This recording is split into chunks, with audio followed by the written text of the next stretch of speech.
നമസ്കാരം. ഇരിക്കും കൊമ്പ് മുറിക്കുക എന്നൊരു പഴഞ്ചൊല്ല് കേട്ടിട്ടില്ലേ? ആ പഴമൊഴി അന്വർത്ഥമാക്കിയാണ് നമ്മുടെ കേരള സർക്കാരും മോട്ടോർ വാഹന വകുപ്പും ചേർന്ന്. അതായത് കേരളത്തിന് ഏതെങ്കിലും തരത്തിൽ വരുമാനം കിട്ടുന്ന ഏതു പ്രൊജക്റ്റിനും, പ്രത്യേകിച്ച് അതിൽ കൈയിട്ട് വാരാൻ പറ്റിയില്ലെങ്കിൽ അതിനെ എങ്ങനെയെങ്കിലും അവസാനിപ്പിക്കുക എന്ന ഗൂഢലക്ഷ്യമാണ് എല്ലായ്പ്പോഴും കേരള സർക്കാരിനും അതിനു കൂട്ടുനിൽക്കുന്ന മോട്ടോർ വാഹന വകുപ്പിനുമുള്ളത് എന്നാണ് ഈ പുതിയ ഉത്തരവിന്റെ രത്ന ചുരുക്കം.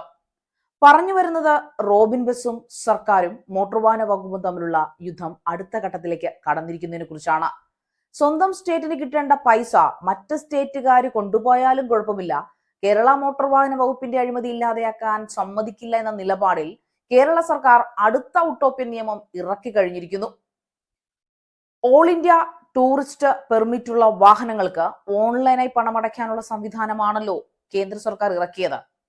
അത് നമ്മുടെ പരിവാഹൻ വെബ്സൈറ്റിൽ നിർത്തലാക്കിയെന്നതാണ് പുതിയ വാർത്ത. സർക്കാർ നിർദ്ദേശത്തെ തുടർന്ന് 7 സീറ്റിന് മുകളിലുള്ള വാഹനങ്ങൾക്കുള്ള പെർമിറ്റിനുള്ള അപേക്ഷ ഓൺലൈനിൽ നിർത്തലാക്കിയെന്നും തൊട്ടടുത്തുള്ള RTO സമീപിക്കാനുമാണ് വെബ്സൈറ്റിൽ നിർദ്ദേശിക്കുന്നത്.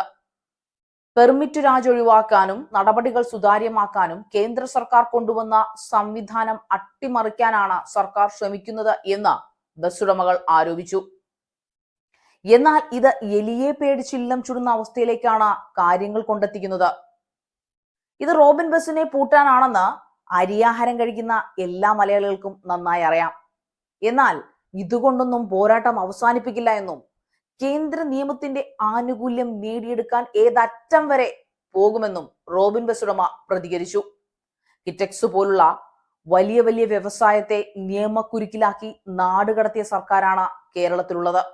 അതുകൊണ്ട് തന്നെ ഇനി കേരളത്തിലെ ടൂറിസ്റ്റ് ബസ് ഒക്കെ അരുണാചൽ പ്രദേശിലോ നാഗാലാൻഡിലോ ഒക്കെ പോയി രജിസ്റ്റർ ചെയ്യേണ്ട അവസ്ഥയിലേക്കാണ് സർക്കാർ കാര്യങ്ങൾ കൊണ്ടെത്തിക്കുന്നത്.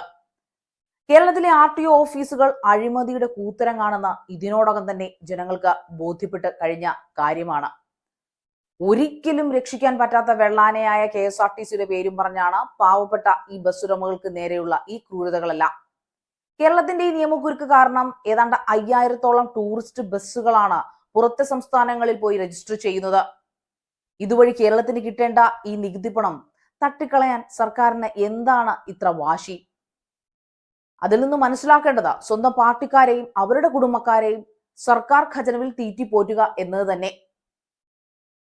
ഈ അഴുകിയ സർക്കാരിന്റെ നാണംകെട്ട കളികൾ ജനങ്ങൾക്ക് ഒന്നുകൂടി ബോധ്യപ്പെട്ടിരിക്കുകയാണ് ഇത്തരം അഴിമതികളിലൂടെ. എന്നെ തല്ലണ്ടമ്മാവ, ഞാൻ ഒരു കാലത്ത് നന്നാവൂല എന്നതാണെന്ന് തോന്നുന്നു നമ്മുടെ മുഖ്യന്റെയും അദ്ദേഹത്തിന്റെ വാലുകളുടെയും ആപ്തവാക്യം. News desk, trending number 1.